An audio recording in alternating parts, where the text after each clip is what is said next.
병수 씨 이렇게 평생 굶지 않고 살았어요. 평생 모았습니다. 그게 가족을 지키는 길이라 믿었죠. 여러분, 이런 사연 들어보셨나요? 평생을 절약하며 살았습니다. 한 끼 식사도 아끼고 전기 한 번 더 쓰는 것도 아까워했지요. 그렇게 모은 돈이 6억 원이었습니다. 하지만 통장에 그 돈이 찍힌 순간 제 옆에는 아무도 없었습니다. 저는 김병수, 올해 67살입니다. 평생 가족을 위해 산다고 믿었던 사람이지요. 근데 돌아보니 제가 지킨 건 돈뿐이더군요. 정작 지켜야 했던 사람은 제 곁을 떠났습니다. 오늘은 제 이야기를 들려드릴게요. 여러분이라면 과연 어떻게 사셨을까요? 저는 1958년생입니다. 서울 변두리 판잣집이 다닥다닥 붙어있던 동네에서 태어났죠. 어릴 적 기억은 배고픈 뿐이었습니다. 아버지는 날품팔이였고 어머니는 남의 집 빨래를 해주셨어요. 그래도 먹을 게 늘 모자랐습니다. 초등학교 4학년 때부터 새벽에 신문을 돌렸습니다. 추운 겨울날 손이 시려서 신문을 제대로 접지도 못했던 기억이 아직도 생생합니다. 그래도 한 달에 3,000원을 벌 수 있었죠. 그 돈으로 동생들 우유를 사줬습니다. 중학교는 졸업했지만 고등학교는 갈 수가 없었습니다. 당시 집안 형편으로는 꿈도 못 꿀 일이었죠. 16살에 바로 취직을 했습니다. 구로공단에 있는 작은 철공소였어요. 낮엔 일하고 밤엔 야간 학교를 다녔습니다. 검정고시를 보려고요. 학교까지는 1시간 반을 걸어 다녔습니다. 버스비가 아까워서였지요. 야, 김병수, 진짜 안 힘드냐? 그냥 버스 타. 친구들이 그렇게 물으면 저는 웃으며 대답했습니다. 괜찮아. 걸으면 건강도 좋아지잖아. 사실 건강 따위는 상관없었습니다. 그냥 돈이 아까웠을 뿐이죠. 그렇게 몇 년을 버텼습니다. 20살이 되자 조그만 중소기업 사무직으로 옮길 수가 있었어요. 고졸 검정고시 덕분이었죠. 월급은 8만 원. 당시로선 나쁘지 않은 금액이었습니다. 저는 그때부터 하나의 원칙을 세웠습니다. 돈은 절대 배신하지 않는다. 가난이 뭔지 아는 사람은 압니다. 돈이 없으면 아무것도 할 수 없다는 거요. 배워도 못 배우고 아파도 병원을 못 가고 먹고 싶어도 못 먹습니다. 그래서 저는 벌었습니다. 그리고 아꼈습니다. 한 푼이라도 더요. 20살 되던 해 회사 구내식당이 생겼습니다. 한 끼에 200원, 그렇게 비싸지 않은 금액이었죠. 하지만 저는 이용하지 않았습니다. 한 달이면 6,000원입니다. 그 돈이면 쌀 한 가마를 살 수 있었거든요. 대신 매일 아침 도시락을 쌌습니다. 반찬은 늘 똑같았어요. 콩자 반, 계란말이, 김치 한 조각, 가끔 멸치볶음이 추가되면 그날은 아주 좋은 날이었습니다. 점심시간이면 동료들은 구내식당으로 갔습니다. 저는 자리에 남아서 혼자 도시락을 먹었지요. 김대리님, 진짜 알뜰하시네요. 매일 그렇게 도시락 싸우시면 힘들지 않아요? 한 후배가 그렇게 물었습니다. 저는 어깨를 으쓱했죠. 뭐가 힘들어? 돈도 아끼고 건강에도 좋고 일석이조지. 사람들은 웃었습니다. 하지만 그 웃음이 비웃음인지 감탄인지는 몰랐습니다. 솔직히 상관도 없었어요. 제 통장 잔고만 드러나면 됐으니까요. 그 무렵이었습니다. 회사에 새로 들어온 여직원이 있었어요. 이름은 정은주, 24이었죠. 은주는 명랑했습니다. 사무실에 있으면 늘 밝은 웃음소리가 들렸어요. 저는 그런 사람들이 신기했습니다. 뭐가 그리 저렇게 좋아서 웃을까 싶었죠. 어느 날 은주가 제 자리로 왔습니다. 김 대리님, 오늘도 도시락 드세요? 그래. 아, 대단하세요. 전 아침에 일어나기도 힘들던데. 익숙해지면 괜찮아. 그렇게 몇 마디 주고받았습니다. 별거 아닌 대화였죠. 그런데 그 다음 날도 은주는 제자리로 왔습니다. 그리고 자기 도시락을 꺼내 함께 먹었어요. 저도 오늘부터 도시락 싸왔어요. 김 대리님처럼 절약해야죠. 은주의 도시락은 화려했습니다. 소시지도 있고 브로콜리도 있고 심지어 과일까지 들어있었죠. 제 도시락이랑은 비교도 안 됐습니다. 그 당신 도시락이 더 비싸 보이는데 에이 그래도 밖에서 사 먹는 것보단 싸잖아요. 은주는 그렇게 웃었습니다. 그 웃음이 참 좋았습니다. 처음으로 제 옆에서 밥을 먹는 사람이 싫지 않았어요.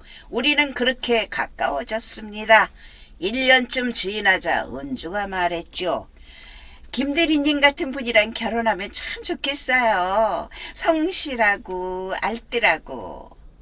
그 말에 저는 얼굴이 빨개졌습니다. 하지만 싫지 않았어요. 결혼은 그렇게 이루어졌습니다. 26과 28 그렇게 우리는 부부가 됐죠. 결혼식은 간소하게 치렀습니다. 예식장 대신 동네 작은 식당을 빌렸어요. 하객도 20명 남짓이었죠. 은주야, 결혼식은 형식이야. 우리 알뜰하게 하자. 은주는 고개를 끄덕였습니다. 당신 제 말에 동의하는 것처럼 보였어요. 신혼여행도 없었습니다. 제주도라도 가자는 은주의 말에 저는 단호하게 말했죠. 여행은 나중에 언제든 갈 수 있어. 그 돈으로 전세자금 보태자. 응? 은주는 아무 말도 하지 않았습니다. 그저 창밖만 바라봤죠. 지금 생각하면 그때 이미 시작이었던 것 같습니다. 균열 말입니다. 결혼 생활은 평범했습니다. 아니, 제겐 평범했습니다. 저는 회사 다니고 은주는 아이를 낳고 살림을 했죠. 딸이 태어났습니다. 이름은 수진. 예쁘장한 아이였어요. 은주는 아이를 보며 행복해했습니다. 하지만 저는 아이가 걱정이었습니다. 돈이 더 많이 들 게 뻔했거든요. 은주야, 분유는 비싼 거 말고 저렴한 걸로 사. 옷은 물려받을 수 있으면 물려받고, 어? 장난감 같은 건 필요 없어. 나무 토막 가지고 놀아도 돼. 저는 그렇게 말했습니다. 은주는 처음에 대답했어요. 알았어요. 하지만 시간이 지날수록 은주의 대답은 짧아졌습니다. 네. 그리고 나중에는 아예 대답도 하지 않았죠. 아이가 자라면서 돈 쓸 일은 더 많아졌습니다. 유치원, 학원, 옷, 신발 끝이 없었어요. 아빠, 친구들은 다 학원 다니는데 나만 안 다녀. 수진이가 초등학교 3학년 때 그렇게 말했습니다. 저는 단호하게 대답했죠. 학원은 돈 낭비야. 학교에서 열심히 들으면 돼. 아이, 그래도 아빠. 아빠 말 들어. 그 돈으로 네 대학 등록금 낼 거야. 수진이는 입을 다물었습니다. 그리고 방으로 들어가 버렸어요. 그날 밤 은주가 조심스럽게 말했습니다. 여보, 애가 원하는 건 좀 들어줘요. 다른 애들이 다 하는데 우리 애만 안 하면 상처받아요. 상처? 애가 뭘 한다고. 나중에 다 이해할 거야. 언제요? 언제 이해를 해요? 은주의 목소리가 떨렸습니다. 저는 그때도 몰랐어요. 그게 분노가 아니라 절망이었다는 것을요. 우리 집은 외식을 하지 않았습니다. 명절에도 생일에도 기념일에도요. 은주가 가끔 말했습니다. 여보, 오늘은 우리 결혼기념일인데 밖에서 밥이라도 먹을까요? 밥은 집에서 먹는 게 제일이야. 밖에서 먹으면 비싸. 저는 늘 그렇게 대답했습니다. 은주는 더 이상 묻지 않았습니다. 아니, 포기한 것 같았어요. 한겨울에도 난방을 아꼈습니다. 보일러는 하루 2시간만 틀었죠. 은주는 털옷을 껴입고 있었고 저는 그게 당연하다고 생각했습니다. 여보, 너무 추워요. 조금만 더 틀어요. 옷을 껴입으면 돼. 전기세 나오면 어쩌려고 그래. 그런 대화가 반복됐습니다. 해가 갈수록 은주의 목소리는 작아졌고 저는 그게 수능이라고 생각을 했습니다. 사실은 체념이었는데 말이죠. 65살이 되던 해 저는 정년퇴직을 했습니다. 회사 동료들이 송별회를 열어줬어요. 저는 1시간만 있다가 먼저 나왔습니다. 술값도 아깝고 시간도 아까웠으니까요. 집으로 돌아오는 길에 은행에 들렀습니다. 통장을 정리하려고요. 창구 직원이 잔액을 확인해 줬습니다. 고객님, 총 예금액이요 6억 2천만 원입니다. 그 순간 저는 멈췄습니다. 6억. 평생 모은 돈이었습니다. 한 끼 한 끼 아끼고 버스 한 번 안 타고 전기 한 번 덜 쓰고 그렇게 모은 결과였죠. 저는 가슴이 벅찼습니다. 해냈다는 생각이 들었어요. 집에 돌아와 은주에게 말했습니다. 은주야, 6억 모았어. 은주는 설거지를 하다 말고 고개를 돌렸습니다. 그리고 잠깐 저를 바라봤죠. 그래요? 다행이네요. 그게 전부였습니다. 축하도 감탄도 없었어요. 저는 조금 서운했습니다. 하지만 곧 이해했죠. 은주도 이제 나이가 점점 들어서 감정 표현이 줄어든 거라고요. 그날 저녁 은주가 조심스럽게 말했습니다. 여보, 이제 우리도 여행 좀 다녀요. 제주도도 가고 강원도도 가고 맛있는 것도 먹으러 다니고요. 저는 고개를 끄덕였습니다. 그래, 그러자. 근데 조금만 더 기다려. 금리 좋은데 한 번만 더 넣어두고. 응? 네. 은주의 대답은 맥없었습니다. 저는 그때도 몰랐어요. 그게 마지막 요청이었다는 걸요. 다음날 저는 새로운 예금 상품을 알아봤습니다. 3년짜리 정기 예금. 금리가 꽤 괜찮았어요. 3년만 더 묵혀두면 이자가 꽤 될 거야. 저는 그렇게 생각했습니다. 그게 제 마지막 선택이었습니다. 그리고 가장 큰 실수였죠. 66살 봄이었습니다. 은주가 갑자기 쓰러졌어요. 부엌에서 설거지를 하다가요. 제가 화장실에서 나왔을 때 은주는 바닥에 누워 있었습니다. 은주야! 저는 비명을 질렀습니다. 손이 떨려서 핸드폰도 제대로 잡을 수가 없었어요. 119가 왔고 은주는 응급실로 실려갔습니다. 의사는 심각한 표정을 지었습니다. 보호자분이시죠? 환자분이 말기 간경화입니다. 간경화요? 그게 뭔데요, 선생님? 예. 간이 굳어서 제 기능을 못하는 겁니다. 상태가 좋지 않습니다. 저는 그 자리에 주저앉을 뻔했습니다. 어떻게 된 거예요? 은주는 술도 안 마시는데. 술만이 원인은 아닙니다. 만성적인 스트레스, 영양 불균형, 그리고 과로 여러 요인이 있죠. 의사의 말이 제 심장을 찔렀습니다. 스트레스, 영양 불균형. 저는 그제야 생각이 났습니다. 은주가 늘 저 혼자 남은 반찬을 먹었다는 것을요. 고기는 딸에게, 생선은 저에게 주고 자신은 늘 김치와 나물만 먹었다는 것을요. 아유, 추워요. 그렇게 말했던 겨울날들도 떠올랐습니다. 저는 전기세가 아까워서 보일러를 틀지 않았죠. 은주는 핫팩을 붙이고 두꺼운 옷을 껴입었습니다. 아유, 괜찮아요. 옷 입으면 돼요. 그렇게 웃으며 말했던 은주의 얼굴이 떠올랐습니다. 저는 병실 복도에 주저앉았습니다. 이게 내가 뭘 한 거지? 은주는 병원에 입원했습니다. 치료를 받았지만 상태는 점점 나빠졌어요. 아버님, 어머니 많이 약하세요. 영어제라도, 아니 영양제 있잖아요, 아버님. 영양제라도 좋은 걸로 드려야 해요.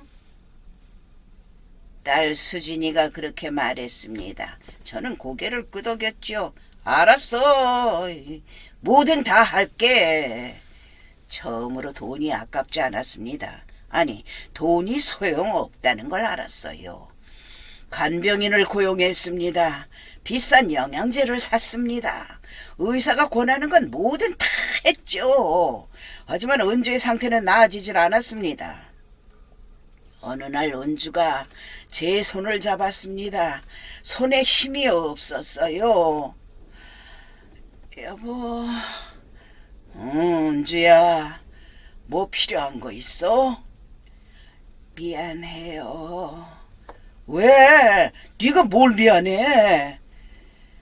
평생 당신 고생만 시킨 것 같아서요. 저는 입술을 깨물었습니다. 눈물이 났어요. 아, 무슨 소리야? 내가 고생을 시켰지. 내가 잘못했어. 은주는 고개를 저었습니다. 아니에요. 당신 덕분에 평생 굶지 않고 살았어요. 그 말이 가슴을 후볐습니다. 굶지 않고 살았다는 것, 그게 전부였다는 것. 은주는 1년을 버티지 못했습니다. 67살 봄, 은주는 조용히 눈을 감았어요. 장례식장은 한산했습니다. 친척도 많지 않았고 친구도 별로 없었죠. 은주는 평생 집에서만 살았으니까요. 조문객 중에 한 명이 제게 말했습니다. 형님, 그래도 이제 노후는 든든하시겠네요. 모아둔 것도 많으시다면서요? 저는 그 말에 아무 대답도 하지 못했습니다. 장례를 치르고 집에 돌아왔습니다. 집은 텅 비어 있었어요. 은주가 없으니까 모든 게 낯설었습니다. 저는 책상 서랍을 열었습니다. 통장들이 가지런히 정리돼 있었죠. 정기예금 3억 원, CMA 1억 원, 적금 2억 원. 완벽했습니다. 빈틈없이 계획된 노후 자금이었어요. 하지만 저는 그 숫자들을 보면서 울었습니다. 이 돈이 뭐가 그렇게 중요했나. 은주의 마지막 1년, 병원비로 쓴 돈이 3천만 원이었습니다. 평생 아낀 돈 중에 겨우 5%였죠. 만약 그 돈을 진작 썼더라면 어땠을까요? 은주와 여행을 다녔다면, 맛있는 걸 먹었다면, 따뜻한 집에서 살았다면 은주는 더 오래 살 수 있었을까요? 저는 책상 서랍을 뒤적였습니다. 은주의 물건을 찾고 싶었어요. 그때 낡은 수첩 하나가 나왔습니다. 은주의 일기장이었죠. 저는 떨리는 손으로 펼쳤습니다. 마지막 페이지에 이런 글이 있었어요. 병수 씨, 당신 덕분에 평생 굶지 않고 살았어요. 지붕 있는 집에서 살았고 추위에 얼어 죽지도 않았죠. 고마워요. 근데 당신 옆에서 웃을 수는 없었네요. 행복하다는 말도 한 번도 못 해봤어요. 다음 생에 다시 만나면은 우리 돈보다 밥 한 끼 같이 먹는 사이로 살아요. 그게 제 소원이에요, 병수 씨. 저는 수첩을 쥔 채 울었습니다. 은주는 평생 배고프지 않았을 뿐이었습니다. 행복하진 않았던 거예요. 그리고 그걸 만든 건 저였습니다. 은주가 떠난 지 반년이 지났습니다. 저는 이제 매일 새벽 산책을 합니다. 집에 혼자 있으면 미칠 것만 같았거든요. 지갑에는 늘 현금 5만 원을 넣고 다닙니다. 예전엔 카드만 썼죠. 현금을 써지는 게 눈에 보여서 안타까웠으니까요. 몹시 아깝기도 했고요. 하지만 이제는 달라졌습니다. 길에서 노숙자를 만나면 국밥을 사줍니다. 드세요. 고맙습니다. 그 사람의 고맙다는 말이 제 가슴을 따뜻하게 만듭니다. 돈이 아니라 말이요. 동네 경로당에도 자주 갑니다. 거기서 혼자 사시는 어르신들을 만나죠. 김 선생, 오늘도 왔네? 예, 심심해서요. 저는 그분들과 얘기를 나눕니다. 다른 사람의 얘기를 듣는 게 이렇게 좋은지 몰랐어요. 어느 날 한 할머니가 말씀하셨습니다. 아유, 우리 영감은 평생 돈만 밝히다가 갔어. 나한테 꽃 한 송이 안 사줬다니까. 이거 그렇게 모은 돈 자식들이 다 가져갔지. 나도 한 푼 못 받았어. 그 말에 저는 뜨끔했습니다. 나도 그랬구나. 은주에게 꽃 한 번 사준 적이 없었습니다. 꽃은 금방 시들어서 아깝다고 생각을 했거든요. 하지만 그게 아니었습니다. 꽃은 시들지만 그 마음은 남는 거였어요. 저는 이제 압니다. 젊을 때는 돈이 나를 지켜준다고 믿었습니다. 하지만 나이 들어서 혼자가 되니까 돈은 아무 말도 하지 않더군요. 사람이 나를 살립니다. 대화하고 웃고 함께 밥 먹는 것. 그게 나를 살아있게 만드는 거였어요. 통장에는 아직 6억이 남아 있습니다. 하지만 그 돈으로 할 수 있는 건 많지 않습니다. 은주를 다시 데려올 수도 없고 지난 시간을 되돌릴 수도 없죠. 그래서 저는 결심했습니다. 이 돈을 지금 누군가에게 따뜻한 밥 한 끼가 되게 쓰겠다고요. 요즘 저는 동네 무료급식소에서 봉사를 합니다. 일주일에 2번 어르신들에게 밥을 나눠드리죠. 어르신, 맛있게 드세요. 고맙네, 고마워. 그 말을 들을 때마다 은주 생각이 납니다. 은주도 이런 밥을 원했던 건 아닐까요? 비싸지 않아도 되니까 그냥 함께 앉아서 천천히 먹는 밥 말이죠. 지난주에는 독거노인 댁에 반찬을 배달했습니다. 제가 직접 만든 건 아니고요. 돈을 내고 주문한 거였지만요. 이렇게까지 안 하셔도 되는데, 응? 할머니가 그렇게 말씀하셨습니다. 저는 웃으며 대답했죠. 아닙니다. 제가 하고 싶어서 하는 겁니다. 정말 그랬습니다. 누가 시켜서가 아니라 제가 원해서 하는 일이었어요. 딸 수진이가 가끔 전화를 합니다. 아버지 건강 좀 괜찮으세요? 괜찮아. 요즘 바쁘게 지내고 있어. 뭐 하시는데요? 봉사활동 같은 거, 아유, 그거 나쁘지 않더라. 수진이는 놀라는 것 같았습니다. 당연하죠. 평생 돈만 밝히던 아버지가 갑자기 봉사를 한다니까요. 아버지, 그럼 돈은 어떡하고요? 돈? 있어. 충분히 있어. 그럼 됐네, 아버지. 수진이의 목소리는 안도하는 것 같았습니다. 저는 쓸쓸하게 웃었습니다. 결국 제 딸도 돈을 먼저 걱정하는구나 싶어서요. 그게 제가 가르친 전부였으니까요. 하지만 이제라도 보여주고 싶습니다. 돈보다 중요한 게 있다는 거요. 어제는 은주 산소에 다녀왔습니다. 꽃을 한아름 사갔어요. 예전 같았으면 절대 안 했을 일이죠. 은주야, 미안해.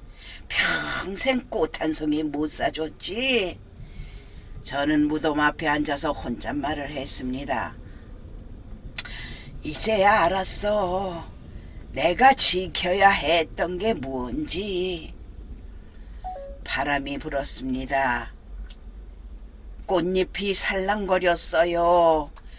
마치 은주가 대답하는 것 같았습니다.